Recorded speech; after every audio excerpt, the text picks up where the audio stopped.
Damn.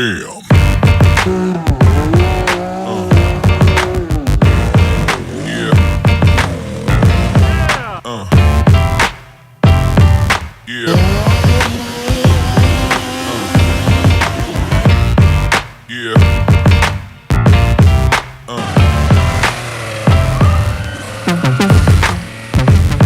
What's happening?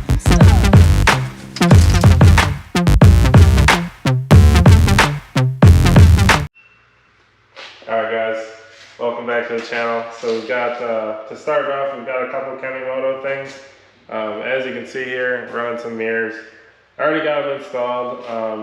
They're super self-explanatory. I mean, you just bolt them on, you know. It doesn't get much better than that. But unlike the last mirrors I was running, as you guys probably seen, hopefully you guys seen if you guys are watching the channel, they weren't foldable. So I think that was one of my biggest mistakes. These ones fold in, so they're pretty sleek in that sense, especially for the nonsense that we get into. But even for normal people that are just trail riding, like hitting trees and stuff, you hit a tree, it'll just fold in. Yeah, I never noticed, or I never knew that. Yeah. Now that you say it. Yeah, like it's pretty cool. Because I looked at them and I'm like, oh, I wonder if they fold, but now I see it, there's like a little so like my theory on these was, and they're really solid, like even though they fold, like they are really solid. So that's why I was in between getting like another stationary set and these because I didn't want to be like wobbling. But I actually did ride with these already up in Michigan and they are super solid. So like they didn't shake or anything. So super hyped on that. But yeah, they do fold, and I don't know, my theory is to fold them in before I hit something spicy. So that if I roll, maybe they'll just be already pre-tucked and just ready to go. I don't know, that's my theory. But anyways, those are cool. You guys can get those on Kemimoto. They've got a bunch of different colors, a bunch of different mirror options too as well. If you want something that sticks out further, that gives you more view, they've got longer ones. These are like the most like compact ones I could find. Obviously, you know, we're rolling and getting in the tight woods and stuff like that, so I wanted the snuggest fit I could get, which for all mirrors out there, like this is like a pretty sleek looking mirror in my opinion. But yeah, so those are great. On top of that, we've got some Kemimoto door handles here instead of the stupid pull strap. For all the Can-am guys, you know what I'm talking about. Those things are pretty junk. Cool little mod. I mean, not much money.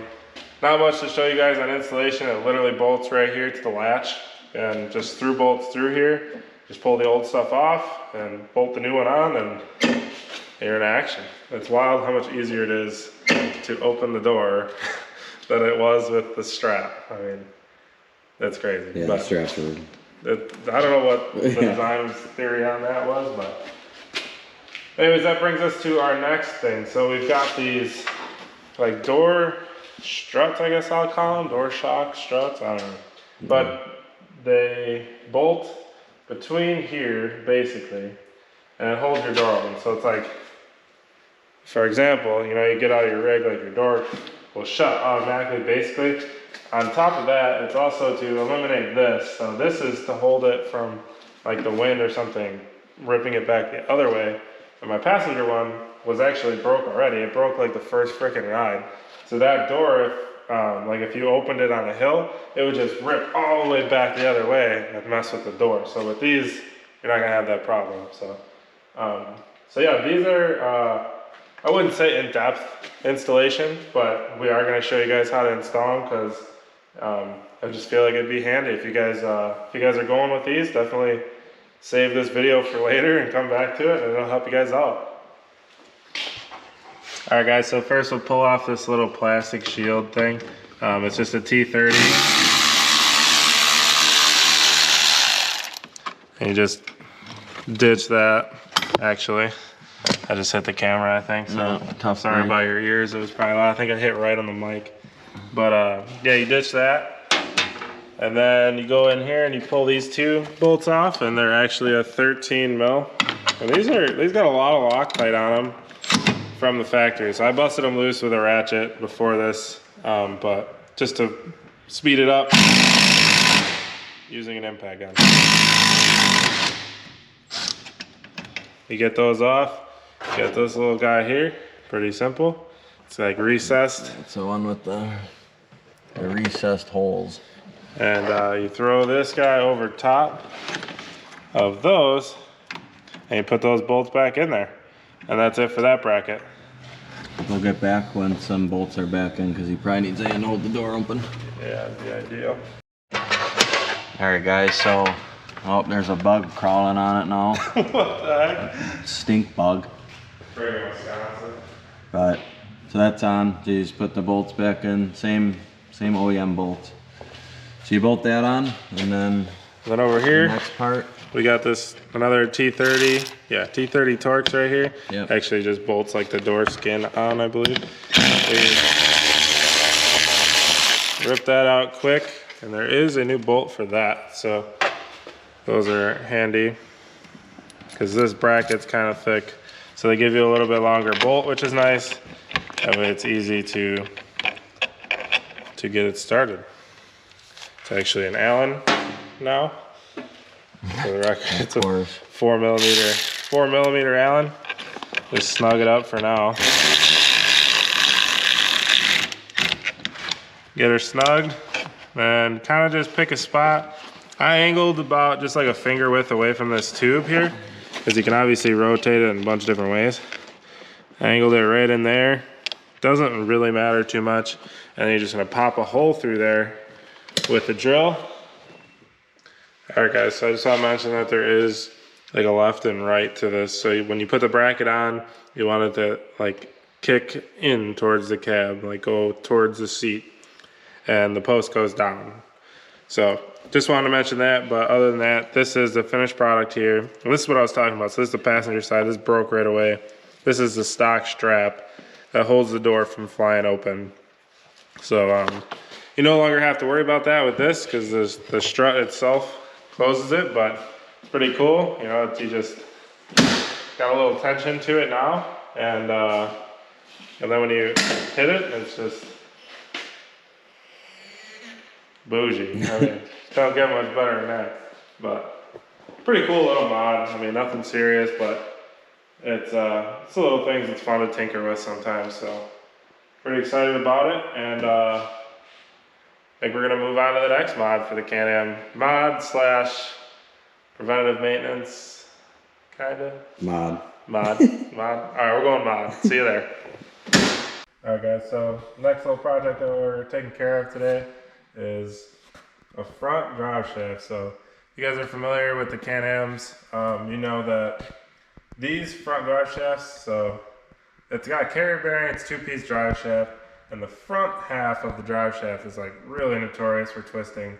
I haven't twisted mine yet, luckily. I mean, a lot of it's in your foot, but like sometimes it is required to land, you know, with some sauce. So trying to do a little bit of mod or preventative, you get the idea, preventative maintenance. And I bought Ethan's stock drive shaft, which Mr. Leadfoot himself twisted his stock drive shaft. So you can grind off like these welds, if you see here. You can grind these welds on both sides of the yokes, and you can get the tube off, and then you're just end up with the 2 yokes. And then you can just get a piece of tube, preferably DOM tube. You know, pick your thickness on whatever you can find. Obviously, not too thick, not too thin. Like, it's kind of a fine line. But just gonna throw together my own trail spare. And in theory, hopefully it's a little stronger than the stock one. I mean, I know they're not strong at all, so I'm not sure exactly what these tubes are made out of, so it's hard to say whether it's stronger or not. But also got his rear half of the front drive shaft here, and there was nothing wrong with that. So with those two, once I get this one finished up, I'll have a complete spare front drive shaft, both pieces. And I'm actually gonna order up another stock carrier bearing, because they're like $23, and throw it on that drive shaft. So that way, if I have a carrier bearing issue, I can just swap that drive shaft. If I have a drive shaft issue, you just swap, just the whole thing, just swap out. So trying to create a spare so where I don't have to ruin a trip for one of these issues. But yeah, I mean, kind of doing it the hack way. You could just take your yokes into like a drive shaft shop get the measurement and find yourself, you know, somebody who could actually balance and make you one. But back in the day, I've made a couple Jeep drive shafts and didn't balance anything, and it was fine. So I don't know. I'm hoping it'll be okay. Honestly, I'm hoping I don't find out, but odds are that this one's not gonna hang around with us forever.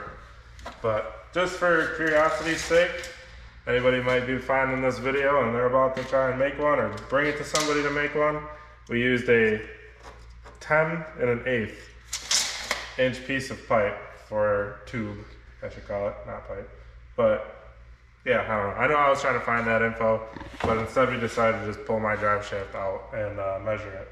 So, and we're gonna do one other mod to them as well, but we'll get to that after I finish welding this one up here, and then we'll be on our way. But one other thing I did want to mention is if you decide to do this yourself to make yourself a spare, or even just fix yours to maybe wheel it as your main drive shaft, whatever you think, but definitely want to put the yokes in phase with each other. So you want it to be like not this yoke. I don't know, it's hard to explain, but just make sure the yokes are in phase. So like this is the piece that you're actually welding to right here, and make sure that it's like sitting flat on your bench, and this piece is sitting flat on your bench, so that way they're phased together. Like that's the biggest thing. So yeah, we're gonna get this welded up, and then we'll show you what else we're gonna take care of on the drive shaft.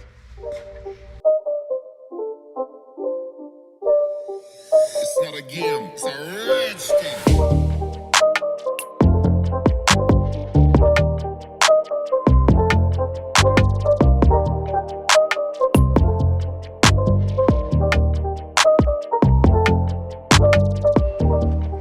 Alright guys, so finished product here. Got some fab beads. I'm no welder, so you know, don't roast me in the comment section for all the welders out there, but I think it'll do the job. I've welded up some stuff in my day that I've never actually had like a weld break, so I think it'll be good, but we'll find out, that's for sure. Alright guys, so we the next mod we're doing, I'm actually gonna show you guys on this drive shaft here. This is the one we just made, but we're actually doing it to both drive shafts, the stock one that I haven't broke yet and the extra one that we're going with. So if you guys have been following the channel, I don't know if we've said it, but back at, what was it, Moab?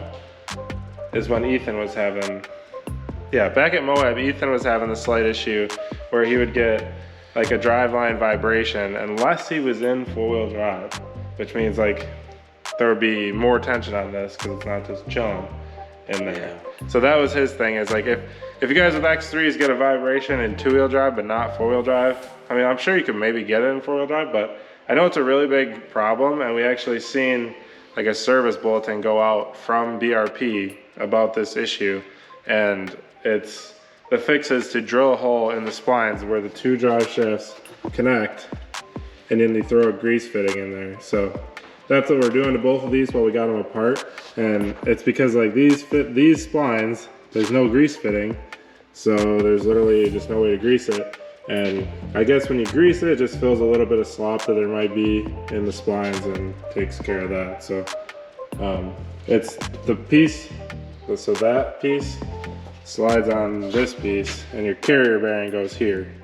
So for reference, that's where it goes in the machine. So then all you gotta do, is we've actually installed my stock one already. So all you gotta do is pull this one kick panel here. There's literally no screws or nothing, and you can get it in there. So now for the future, all I'll have to do is pull that kick panel off. And as you can see there, you can see the grease on that grease fitting. So it's right in front of the carrier bearing is where the issue is. So I don't know, figured we'd mention it and talk about it in this video. Kind of preventative maintenance, could possibly help you guys out in the future. So we're gonna get to drilling out this other one and show you the finished product on the bench.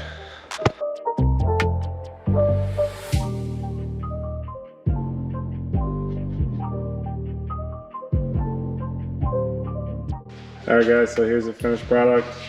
Just drill a hole, throw a stubby grease zerk fitting in there, And then make sure to clean out your splines too when you're done with that. So we're actually using the other half of this drive shaft to kind of run it in and out of there to clear out the splines of any metal shavings like that, and then throw some grease in there, throw it back in, and you're good to go. All right guys, so got it wrapped up here. Let's throw some fresh paint. Awesome. So solid unit. Pumped to have a full spare setup. But thanks for watching, guys. It's gonna wrap up this video. Look forward to, if you guys are curious, we're gonna do just like an update video on what's going on with Tippy, and I'm calling it Mini Z. I don't know what Josh is calling it these days, but that's my theory on that. I got a couple updates coming, and our next trip, I believe, we're gonna talk about a little bit in the next video. So stay tuned for that. If you guys want any Kemimoto accessories like we talked about, you can go on their site, and I believe we still have a promo code with them. It's Blown Off Road. I'll throw it on the screen here. Link to Kemimoto's stuff is in the description. And yeah, I mean, that's about it. So smash that subscribe button, and we'll see you guys in the next one. Thanks, guys.